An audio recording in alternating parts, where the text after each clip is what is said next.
Darkness. Absolute. You stand within the heart of the Great Pyramid of Khufu, 50 meters beneath the Earth's surface. The air hangs heavy with 4,500 years of silence. And then you hear it, a sound that cannot exist. A heartbeat, but not your own. In 1994, German engineer Rudolf Gantenbrink guided his robot Upu-Out-2 through a passage barely 20 centimeters wide within the Great Pyramid. After crawling 65 meters through absolute darkness, the robot's camera illuminated something no one expected: a stone door bearing 2 copper handles. Behind the door, radar signals revealed a colossal void. The Egyptian government immediately banned all further expeditions. 22 years. They kept that secret for 22 years. Until a team of Japanese scientists employed moon scanning technology, cosmic particles capable of penetrating mountains, and discovered the impossible. Inside the Great Pyramid lies a chamber as vast as a Boeing 747. It has been there for 45 centuries. Waiting. But waiting for what? Also, let me know in the comments where you are watching this video from. I'll tell you a secret that tour guides never mention. If you stand in the king's chamber and sing a specific note, F sharp, the entire room begins to vibrate. Not a gentle tremor, but a resonance you feel deep in your bones, in your teeth, in your very eyeballs. John Stuart Reid, an acoustic engineer, brought experimental equipment into the Great Pyramid of Giza in 1997. His discoveries left him so astonished that he lay in the cold granite sarcophagus, feeling his body vibrate powerfully from resonant frequencies. The Great Pyramid is more than architecture. It was designed with advanced acoustic knowledge, possibly as a tool using frequencies to aid construction and rituals. Every corridor and chamber resonates precisely with mathematical frequencies. The dead-end passage in the subterranean chamber? Around 5 Hz infrasound. The King's Chamber? Approximately 114 to 122 Hz. The granite sarcophagus? About 120 Hz, akin to a fetal heartbeat. Suggesting the ancient Egyptians used these frequencies in rebirth rituals and, according to some hypotheses, to generate sound waves that aided in moving massive stones during construction. These are not random numbers.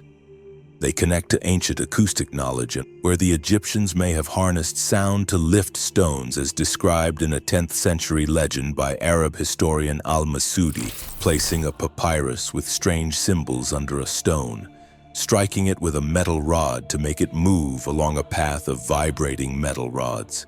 A modern interpretation suggesting acoustic levitation via sound waves. Though no direct archaeological evidence exists, modern experiments show infrasound and low frequencies can influence matter, supporting the idea that the Egyptians tapped into frequencies to overcome physical limits in building their wonders. How did the ancient Egyptians accomplish this? Perhaps the correct question isn't how, but rather who taught them.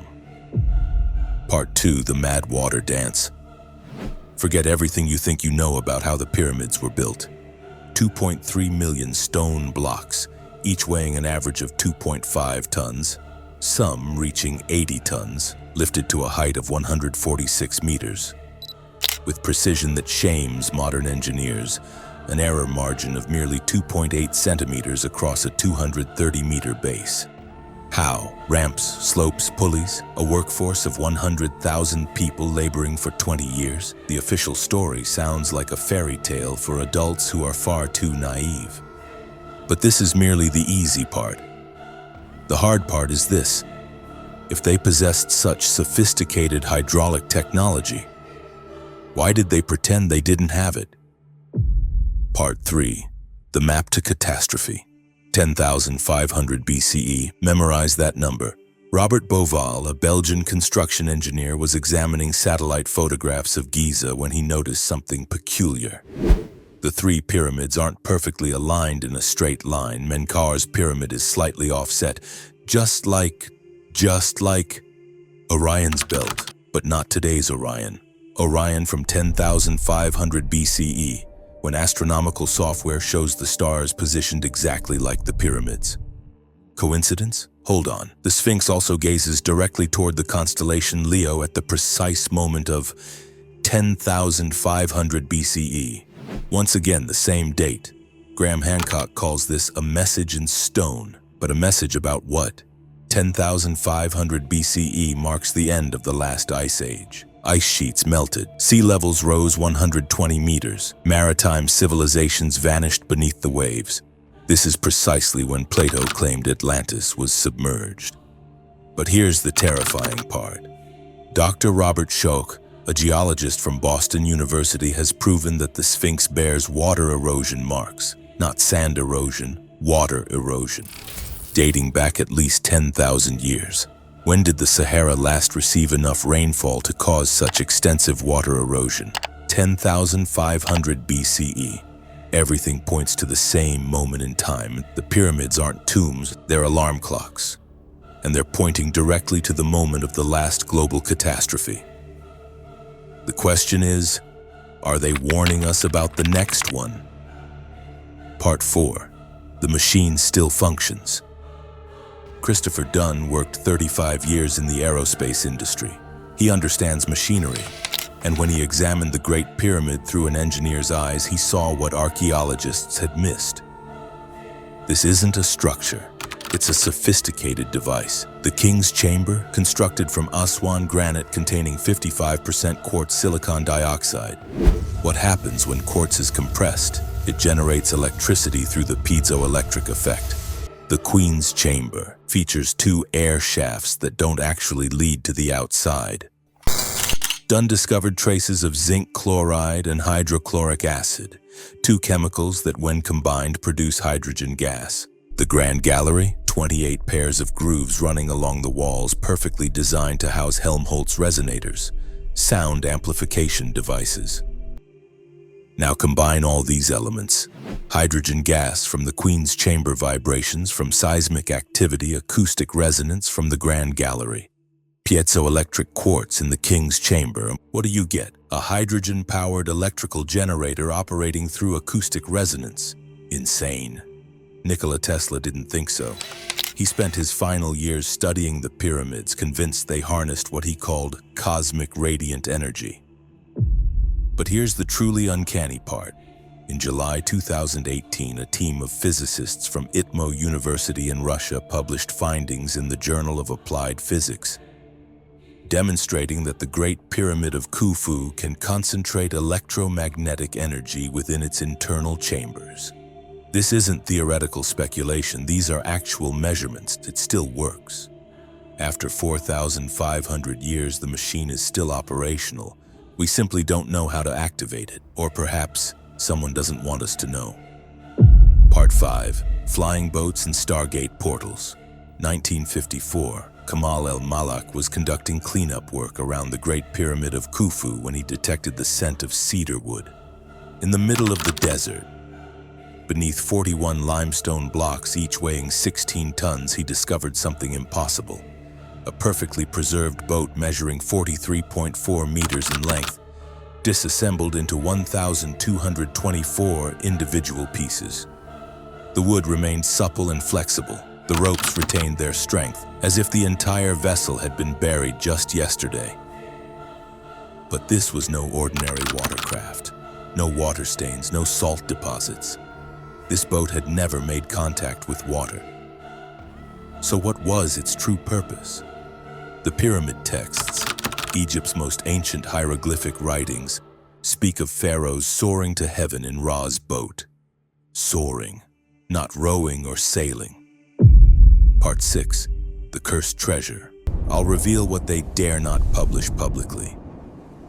In 2002, researchers drilled through that first door. What did they find? Yet another door, this one bearing symbols that no scholar could decipher, and something even stranger. traces of mercury, liquid mercury, enormous quantities. Emperor Qin Shi Huang of China also maintained lakes of mercury within his tomb. The Maya civilization poured mercury beneath the pyramids of Teotihuacan. Why did ancient civilizations, separated by half the circumference of the globe, all conceal mercury within their pyramid structures? When rotated at high velocities, it creates plasma, the fourth state of matter. Plasma possesses the capability to bend space-time itself. But who or what is spinning this mercury? November 2017, the Scan Pyramids project announced the discovery of the Big Void, that colossal chamber I mentioned earlier. Zahi Hawass, former Egyptian Minister of Antiquities, immediately banned all further research. Certain secrets, he declared solemnly, are not meant for this era. What secrets exactly? And why does the Egyptian government maintain round-the-clock security camera surveillance around the pyramids, with cameras pointed inward? Conclusion: the final whisper.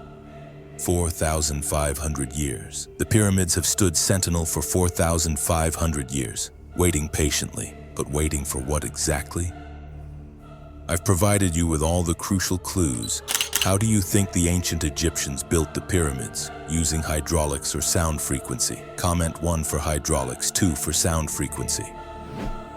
The consciousness portal is opening. The 10,500 BCE moment remains encoded in stone. Every single piece of evidence points toward one singular event. September 2024. The 3 Giza pyramids will achieve perfect alignment with Orion's belt for the first time in 10,500 years. Precisely on schedule. Like cosmic clockwork, the Egyptian government abruptly banned all tourists from approaching the pyramid. The question is no longer, what are the pyramids? The question is, when they fully activate, what will we become? Envision this scenario: an ancient machine perfectly synchronized with Earth's electromagnetic heartbeat, opening a portal directly into human consciousness. Not designed to conquer distant stars, but to awaken something that has remained dormant within us. They were cosmic gatekeepers. And now, with the approaching celestial alignment, perhaps they are finally returning. But don't simply take my word for it. Ask yourself these critical questions. Why did the Egyptian government suddenly and dramatically increase security measures?